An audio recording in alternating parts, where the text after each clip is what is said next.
Hello friends, welcome to the final lecture of averages chapter. 7 lectures हम already कर चुके हैं और यूट्यूब पे अपलोडेड हैं।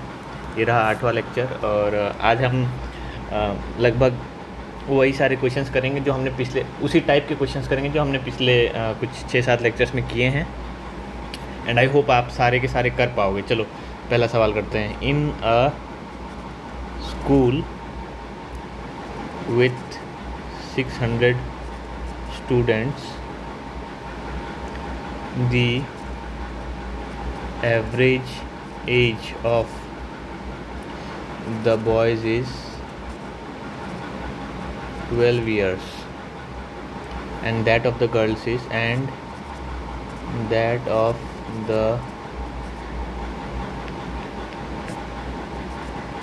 girls is 11 years. If the average age of the school is 11 years and 9 months, then the number of girls in the school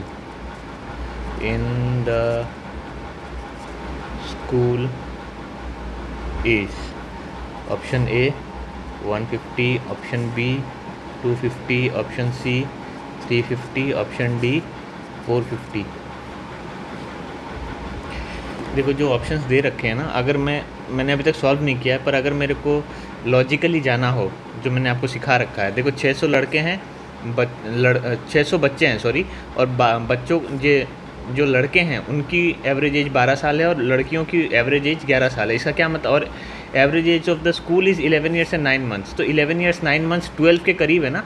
इसका मतलब boys की जो संख्या होगी वो लड़कियों से ज़्यादा होगी। मतलब 600 अगर हैं और आधे से ज़्यादा होगी, जाहिर सी बात है 300 होगा नहीं। अगर 300 होता तो एवरेज एज ना 11.5 ईयर्स होता है। यहाँ पे एवरेज एज 11 ईयर्स 9 मंथ्स है। इसका मतलब क्या हुआ, 11.75 ईयर्स है ना एवरेज एज। इसका मतलब क्या है, ये 12 के ज़्यादा करीब है कंपेयर टू 11। इसका मतलब लड़के ज़्यादा है, लड़कियाँ कम है। लड़कियाँ कम है मतलब 300 से कम होगा, या तो 250 होगा या 150 होगा। लेकिन ये ज़्यादा मतलब 0.5 से ज़्यादा दूर यहाँ पे है ना। इसका मतलब जो मुझे लग रहा है, अगर मेरे को कोई पूछे तो आई वुड से इसका आंसर ए होगा, लेकिन मैं श्योर नहीं हूँ। पर फिर भी जो आंसर होगा ना, ये इन दोनों ऑप्शंस में से कोई एक होगा। चलो अब इसको सॉल्व करते हैं, ठीक है। तो अगर आपके पास टाइम की कमी है और आपको ब्लाइंड गेस मारना है, मान लो आपके पास आधा सेकंड बचा हुआ है और आपके पास टाइम नहीं है इसको सॉल्व करने का, तो आप अगर तुक्का भी मारोगे ना तो इन दोनों में से किसी एक में मारोगे। और थोड़ा लॉजिकली देखोगे तो मैं अगर होता तो मैं शायद ए पे मारता। बट चलो ठीक है, इसको सॉल्व करते हैं। ठीक है, क्या बोलना, 600 स्टूडेंट्स हैं और जिसमें से बॉयज़ और गर्ल्स, ठीक है। बॉयज़ को स्मॉल भी कैपिटल भी मान लो और नंबर ऑफ़ गर्ल्स को कैपिटल जी मान लो। अब average age of boys is 12 years and that of girls is 11 years और average age of the school is 11.75। देखो 11 ईयर्स और 9 मंथ्स, ठीक है। इसको ईयर्स में कन्वर्ट करोगे तो क्या होगा, 9/12 मतलब 0.75 ईयर्स। तो 11 + 11.75 11 + 0.75 हो गया 11.75 ईयर्स, ठीक है। तो ये मेरा एवरेज एज हो गया। तो टोटल एज क्या हो जाएगा, इससे मल्टीप्लाई कर दोगे और बॉयज़ वाला इससे कर दोगे, गर्ल्स वाला ऐसे कर दोगे। लेकिन जो बॉयज़ होगा वो 600 - जी भी तो होगा, क्योंकि boys plus girls equal to 600 है ना। 600 स्टूडेंट्स हैं तो बॉयज़ की संख्या हो जाएगी 600 - जी। तो देखो अब मैं इसको ऐसे लिख सकता हूँ, the total sum of the ages of the boys क्या हो जाएगा, 12 × b मतलब 12 × 600 - जी मतलब 7200 - 12g और इसका हो जाएगा 11g, ठीक है। अब मैं करूँ 7200, देखो एवरेज एज क्या हो जाएगा, एवरेज एज मैं बता रहा हूँ, जो 12 × b + 11 × g डिवाइडेड बाई 600 = 11.75, यही है ना। तो 12 × b की वैल्यू ये वाली वैल्यू यहाँ पे डाल दो, ये वाली वैल्यू। तो 7200 - 12g + 11g = 600 × 11.75, ठीक है। तो ये आ जाएगा 7200 - 600 × 11.75 660 और ये हो जाएगा 705, आई थिंक 700, एक सेकेंड, 11.75 ना, 720, 705 हो जाएगा। एक मिनट, कुछ गड़बड़ कर रहा हूँ क्या मैं? 600 इंटू 11.75, इसकी वैल्यू हो जाएगी 7050। हाँ, तो 150 इक्वल टू जी। हाँ, तो जी की वैल्यू हो जाएगी 150। यस, तो देखो मैंने क्या बोला था, ए या बी में से होगा, और मैंने जो तुक्का मारा था वो ए था, तो देखो आंसर आपका ए है। ठीक है, तो ऐसे अप्रोच करना है, थोड़ा सा लॉजिक को भी अप्लाई करो। ये सब देखो, ये सब तरीके या ये सब पैटर्न तब काम आएंगे ना जब आपके पास, मतलब तब ये सब हथकंडे तब अपनाने हैं जब आपके पास टाइम की बहुत कमी हो, आप सॉल्व नहीं कर पाओगे। आपको पता है 30 सेकंड रह गए हैं, उसके बाद आपका जो सामने जो आपका इंटरफेस है वो बंद हो जाएगा या लॉक्ड हो जाएगा, तो तब आपको ए या बी में से करना है। तो इतना तो प्रेजेंस ऑफ माइंड रहना चाहिए आपके अंदर, अगर आपको एग्ज़ाम निकालना है तो थोड़ा तो मेहनत करना पड़ेगा। कोई नहीं, आप कर लोगे, प्रैक्टिस से आती हैं चीज़ें। मेरे को भी एक दिन में नहीं आई हैं, it has taken me some time definitely, पर आपसे भी हो जाएगा। अगर मैं कर सकता हूँ तो आप भी कर सकते हो, ऐसी कोई बात नहीं है। चलो अगला सवाल करते हैं। The average weight of 21 boys was recorded as 64 kg if the weight of the teacher was added, the average weight increased by 1 kg. What was the teacher's weight? What was the teacher's weight? Option A 86 kg, option B 64 kg, option C 72 kg, option D 84 kg। ये solve कर सकते हो क्या, बताओ? This is completely doable. ऐसे सवाल मैं करा चुका हूँ। इसको मैं अगर बिना सॉल्व किए अगर मैं सॉल्व करूँ ना, बिना मतलब इसको पेन एंड पेपर उठाए इसको दिमाग में ही सॉल्व करूँ, तो इसका जो आंसर आएगा वो होगा ऑप्शन ए। पता है कैसे? देखो 21 बॉयज़ थे और उनका एवरेज वेट 64 kg था, तो एवरेज वेट फाइनल जो हुआ है ना वो इंक्रीज़ हुआ है 1 kg, इंक्रीज़ हुआ है 1 kg। 21 बॉयज़ थे जिनका एवरेज वेट था 64 kg। अब एक और आदमी जो उसका टीचर था उसको ऐड कर दिया, तो एवरेज वेट 1 kg से बढ़ गया। तो देखो, तो टोटल हो गया 22 kg, और उसने 1 kg से एवरेज वेट को बढ़ा दिया। इसका क्या मतलब हुआ कि 64 तो उसका रहा ही होगा, प्लस उसने सबके हिस्से में 1-1 kg बढ़ा दिया। इसका मतलब 86 kg होगा। ये तो चलो शॉर्टकट तरीका हो गया, मैं आपको मैन्युअली मतलब डिटेल्स में करके दिखाता हूँ। देखो 21 लड़के थे, उनका एवरेज वेट था 64 kg, तो टोटल एज क्या हो गया, टोटल वेट क्या हो गया? 21 लड़के थे जिनका एवरेज वेट था 64 kg, तो एवरेज वेट हो जाएगा 641.1280 प्लस 64 हो जाएगा 1344 kg। ठीक है, और टीचर का वेट अब ऐड किया इसमें, तो टीचर का वेट सपोज x कर लो, और टोटल हो जाएंगे 22, और एवरेज वेट बढ़ गया 1 kg से, मतलब एवरेज वेट था पहले 64 अब 65 हो गया। तो x की वैल्यू क्या हो जाएगी? 65 इंटू 22 माइनस 1344, तो 65 इंटू 22 हो जाएगा 1460 माइनस 1344, इसको 60 और इधर 60, जस्ट अ सेकेंड, ये 65 इंटू 22 मैं कर रहा हूँ। 65 इंटू 22 हो जाएगा 130 1430, सॉरी यहाँ पे गलती हो गई, 30 और 56 86 kg। ठीक, तो आंसर मेरा निकल के आया ऑप्शन ए। ठीक, ये सवाल था, और ये पूछा इंडियन रेलवेज़ में, इंडियन रेलवेज़ ग्रुप डी 2014 में, इजी क्वेश्चन था। चलो अगला सवाल करो। Ramesh bought 15 magazines for ₹30 from one shop and 25 magazines for ₹38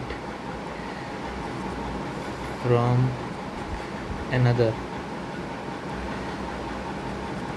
What is the average price पर मैगज़ीन? ठीक है, ऑप्शन ए दे रखा है 25, ऑप्शन बी दे रखा है 30, ऑप्शन सी दे रखा है 35, ऑप्शन डी दे रखा है 33। चलो, दिस इज़ कम्प्लीटली डूएबल। क्या बोल रहा है? Ramesh bought 15 magazines for 30 from one shop and 25 magazines for 38। What is the average price per magazine?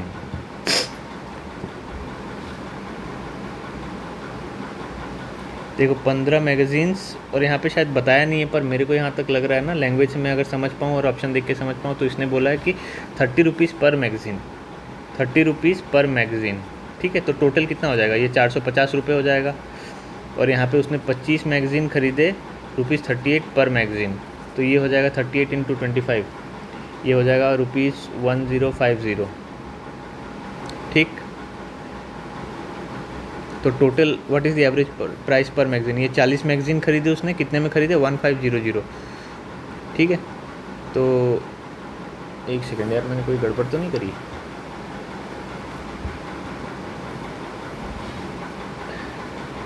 $38 × 25 हो जाएगा 750, ये 950 होगा शायद। जस्ट अ सेकेंड, 25 और 38, हाँ ये 950 होगा, ये मेरे से मिस्टेक हुई है। तो ये 1400 रुपये हो जाएंगे, 1400। तो इसका मतलब मेरा जो एवरेज प्राइस हो जाएगा वो 1400/40 हो जाएगा। तो ये 140/4 में अगर करूँगा तो दिस कम्स आउट एज 35। मेरा जो आंसर निकल के आया वो ऑप्शन सी होगा। ठीक है, तो देखो सिली मिस्टेक्स यहाँ पे मेरे से भी हो रही हैं, सबसे होती हैं, पर ये उस टाइम पे आपके अंदर ये प्रेजेंस ऑफ माइंड भी होना चाहिए कि यहाँ पे मैं गड़बड़ कर रहा हूँ या एक बार चेक कर लूँ। ठीक है, जितनी जल्दी करने की कोशिश करोगे, सिली मिस्टेक्स भी होने के चांसेस बढ़ते रहते हैं। ठीक है, हाई रिस्क हाई रिवार्ड होता है ना, जितना रिस्क ज़्यादा लोगे उतना रिटर्न का भी चांसेस होता है, पर at the same time loss का भी चांसेस उतना ही होता है। तो यहाँ पे भी वही केस है। चलो कोई नहीं, अगला सवाल करते हैं। दिस इज़ हाँ, ये मैं बता देता हूँ, ये NCHMJEE 2021 में पूछा गया है। चलो अगला सवाल करते हैं। ये सवाल लो, थोड़ा सा अलग सब घुमा के पूछा है। The average age of a group of 9 family members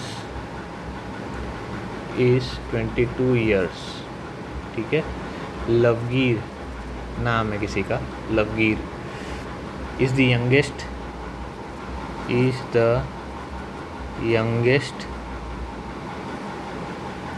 and his age is 6 years। What was the average age of the family? What was the average age of the family just before लवगीर was born? लवगीर जब पैदा नहीं हुआ था तब family की average age क्या थी? चलो पहले इसका ऑप्शन लिख लेता हूँ। Option A 18, option B 7, option C 20, option D 24। चलो इसको सॉल्व करते हैं। क्या बोल रहा है? Average age of A group of 9 family members is 22 years. 9 लोग हैं फैमिली में और एवरेज एज 22 है। ठीक है, तो सम ऑफ द एजेस क्या होगा? 9 × 22 and this comes out at 208। ठीक है, और लवगीर is the youngest and his age is 6 years.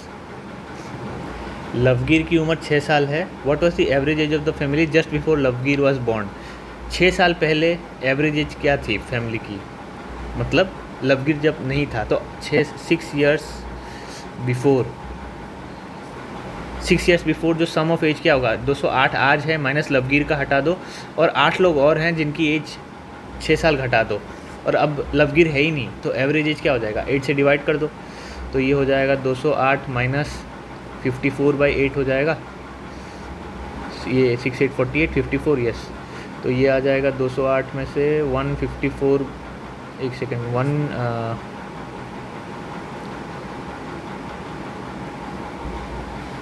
ये हो जाएगा 140, कुछ गड़बड़ कर रहा हूँ क्या मैं, एक सेकेंड यार, ये यहाँ पे गड़बड़ है, देखो कैलकुलेशन एरर्स होते रहे हैं यार, ये सही बात नहीं है, मेरे से बहुत ज़्यादा सिली मिस्टेक हो रही है। अब मैं करूँगा तो ये 144/8, तो दिस कम्स आउट एज 18, ठीक है। तो ये आंसर आपका ए है। समझ में आई बात? देखो मेरे से भी बहुत सारी सिली मिस्टेक्स हो रही हैं, this is not impressive, I know.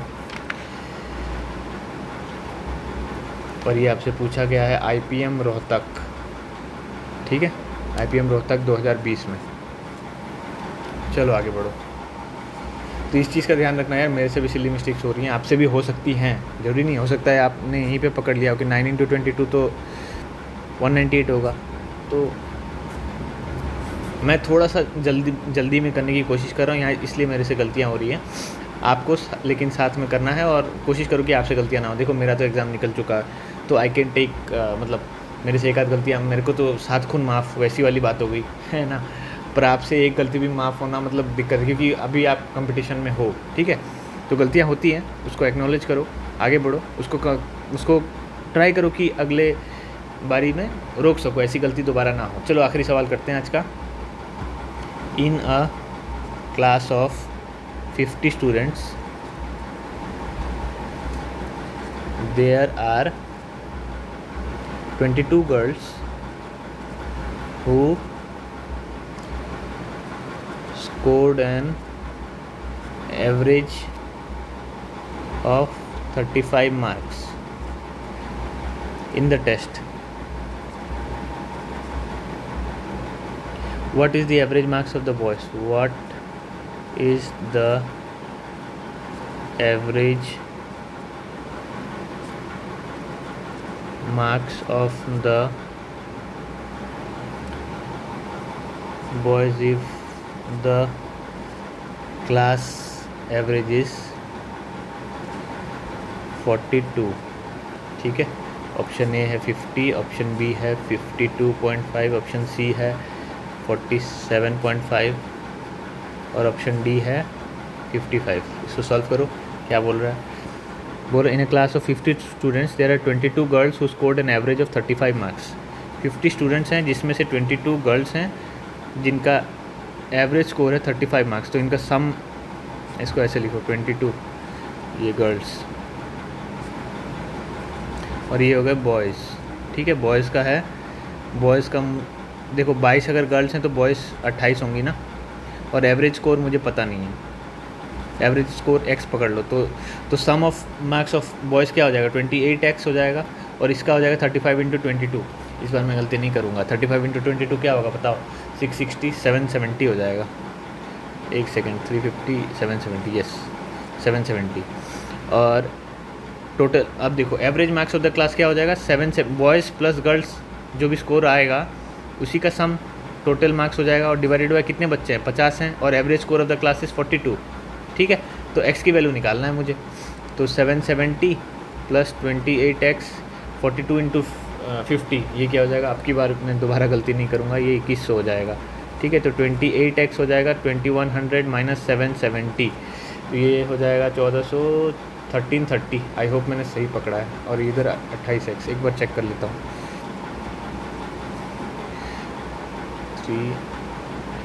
1330, इस बार सही किया मैंने, और 1330 को 28 से डिवाइड कर दो, तो ये हो जाएगा 4 तो नहीं होगा, 5 होगा, सॉरी 5 तो नहीं होगा, 4 होगा, 4 करूँगा तो ये आ जाएगा 132, 10,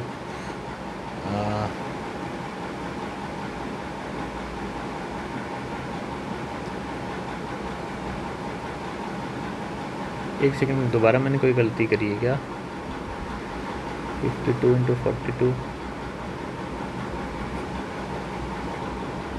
देखो मैंने कहाँ गलती करी है आज, मतलब मेरे से गलतियाँ ही हो रही हैं। ये 112 हो जाएगा तो दिस वन इज़ 20। अब मैं यहाँ पे 7 करूँ तो 6, 5, 196, 14 ज़ीरो कर दो तो 0.5, तो x की वैल्यू निकल के आई 47.5 मार्क्स। देख रहे हो आज कितनी गलतियाँ हुई हैं। कई बार ऐसा होता है यार कि आप कुछ भी कर लो ना, आपका दिन ख़राब ही होता है, सारे सवाल गलत ही होते हैं। तो आई थिंक शायद आज मेरा वो दिन है। जो भी है ये ऑप्शन सी इसका आंसर है, ठीक है। और ये आपसे पूछा गया है एसएससी CGL 2018 में, ठीक है। तो आज के लिए इतना ही रखते हैं यार। एवरेजेस चैप्टर में मैंने काफ़ी वीडियोस बना दिए हैं और काफ़ी क्वेश्चन सॉल्व कराए आए, और मोटे मोटे सारे सवाल इसी के आसपास घूमते हैं। कभी एवरेज एज दे दिया, कभी एवरेज वेट दे दिया, कभी कुछ नंबर्स दे दिए, उसमें कुछ पूछ लिया, ऐसे घुमा फिरा के यही कॉन्सेप्ट को वो बस आपको टेस्ट करना चाहते हैं, पिंच करते रहते हैं कि ये निकाल के दो, ठीक है, एवरेज निकाल के दो। तो कभी एवरेज दे दिया, कुछ और पूछ रहे हैं, तो ये घुमा फिरा के वही चीज़ें पूछते हैं। आपसे हो जाने चाहिए ज़्यादातर सवाल, मैं तो यही एक्सपेक्ट कर रहा हूँ। बाकी देखो आपके ऊपर प्रैक्टिस है, आप मतलब कोई टीचर कितना भी करा ले, अपेरेंटली ये स्टूडेंट के ऊपर ही है। आपने वो महाभारत वाली कहानी सुनी होगी जहाँ पे मतलब द्रोणाचार्य पढ़ाते तो सबको, मतलब जो भी उनको अस्त्र शस्त्र की मतलब शिक्षा देते हैं, वो मतलब देते तो सभी पांडवों को मतलब बराबर तरीके से ही देते हैं, पर जब टेस्ट लेते हैं तो है ना, अर्जुन सबसे अच्छा धनुर्धर निकल के आते हैं। ऐसा क्यों है? क्योंकि वो जितना उनको पढ़ाते थे ना, जितना उनको शिक्षा देते थे, पढ़ाना तो अलग बात होगी, जितना उनको शिक्षा देते थे ये अस्त्र शस्त्र की, अर्जुन ही ऐसे थे जो घर पे जाके प्रॉपर होमवर्क करते थे। बाकी लोग करते थे पर उस लेवल का नहीं। तो जब बिकमिंग द बेस्ट आर्चर की बात आई तो अर्जुन उनमें हुआ करते थे। वो इसलिए क्योंकि वो बंदा होमवर्क भी करते थे घर पे जाके। ऐसा नहीं है कि मतलब क्लास में पढ़ा दिया टीचर ने, हो गया, नहीं अब मैं घर पे जाके एंजॉय करता हूँ, ऐसा नहीं है। तो घर पे जाके भी इक्वली उतना ही मेहनत करते थे, तभी वो बाकी लोगों से स्टैंड आउट कर पाए। तो आपको अगर लगता है कि, और ये तो बहुत छोटा मोटा एग्ज़ाम हो गया, ठीक है, तो आपको अगर लगता है कि आपको स्टैंड आउट करना है तो डेफिनेटली आपको अलग बाकी लड़कों से ज़्यादा होमवर्क करना पड़ेगा। इंडिया में आप कंपटीशन लेके ही पैदा होते हो। जिस दिन आप पैदा हुए उस दिन ही लाखों करोड़ों की संख्या में, मतलब करोड़ों तो खैर नहीं होंगे पर लाखों की संख्या में आपके साथ कंपटीशन ऑलरेडी पैदा हो चुके हैं, है ना। तो आपके इंडिया में you are born with competition. तो वो जो 99:1 का रेशियो रहता है ना, कि कोई भी चीज़ हो जिसमें से 1% लोग ही सक्सीड कर पाते हैं, वो इंडिया के हर फील्ड में है। चाहे वो कोई एग्ज़ाम हो, चाहे वो कोई बिज़नेस हो, चाहे कोई भी फील्ड ले लो, ठीक है, वो हर जगह ही होता है। तो ये कंपटीशन आप इंडिया में डिनाई नहीं कर सकते, ये आपकी किस्मत ही है, मान के चलो। पर हाँ, अगर आप होमवर्क करते हो तो किस्मत से आप बहुत जल्दी आसानी से स्टैंड आउट भी कर जाते हो। तो आपके अंदर मेहनत करने की इच्छा होनी चाहिए। बाकी मैं बाहर से कितना भी बोल लूँ, आपके अंदर से अगर आवाज़ नहीं आ रही तो you won't be able to do it, trust me, ठीक है। तो आज के लिए इतना ही रखते हैं। अगले चैप्टर में मैं अगले वीडियो में मैं कोई और चैप्टर के साथ स्टार्ट करूँगा। मैं एक बार डिसाइड कर लेता हूँ, कल जो अगला लेक्चर आएगा वहाँ पे मैं बता दूँगा कि कौन सा लेक्चर स्टार्ट करने वाले हैं, ठीक है। तो आपको कैसा लगा वीडियो मुझे बताइएगा। मेरे से भी गलतियाँ हुई हैं, I accept it, I acknowledge it, और मैं ट्राई करूँगा अगले वीडियो से मेरी भी जो सिली मिस्टेक है वो मैं कमाऊँ, ताकि मैं आपको बोल सकूँ कि सिली मिस्टेक्स कम क्या करो, because you can't lead by example, है ना। तो चलो आज के वीडियो को यहीं पे कंक्लूड करते हैं और मिलता हूँ आपसे अगले वीडियो में। Thank you so much.